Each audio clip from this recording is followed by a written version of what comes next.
My name is Mackenzie Kimmery, and this is my genetics exam 1. Sometimes with gene interaction, one gene masks or modifies the effect of another gene at a different locus. This phenomenon is called epistasis, and it leads to multiple genotypes causing the same phenotype. There are many types of epistasis, which are listed here. When no epistasis occurs, the genotypic ratio is 9 to 3 to 3 to 1. In this video, I will be going over single recessive epistasis. Single recessive epistasis is when the homozygous recessive condition, or for example, b, at one locus masks or modifies the expression of alleles at the second locus. Let's say in this very fictitious example that recessive epistasis can be seen in genes that determine hair color on pigs. The pigs may be black, like my real pet pig named Pixie shown here.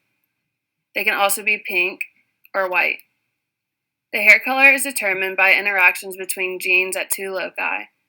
One locus determines the type of pigment produced by the skin cells. A dominant A allele encodes for black hair, whereas a recessive allele encodes for pink hair. Alleles at the second locus affect the first, however. A dominant allele B allows black or pink hair, whereas a recessive allele B prevents this color, causing the pig to be white. Therefore, the presence of this recessive BB allele at the second locus masks the expression of the black or pink hair at the first locus. From this, the genotypes that determine coat color and their phenotypes are shown. As you can see, multiple genotypes can lead to the same phenotype. Here's another diagram of what I just stated from every combination of alleles in these pigs. As you can see, the recessive B alleles mask the effect of the A alleles, causing the pig to be white. Here is an example of an epistatic cross crossing two heterozygote black pigs. Based on this cross, I have filled out the corresponding Punnett squares. Based on recessive epistasis, any homozygous recessive B alleles will make the pig white. Any pig that is dominant on the A allele will be black.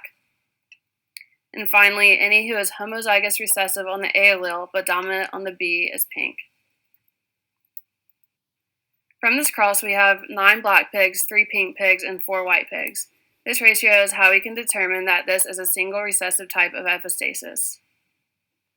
Let's look at one more example of crosses. Here we have a black pig crossed with a pink with their genotypes listed.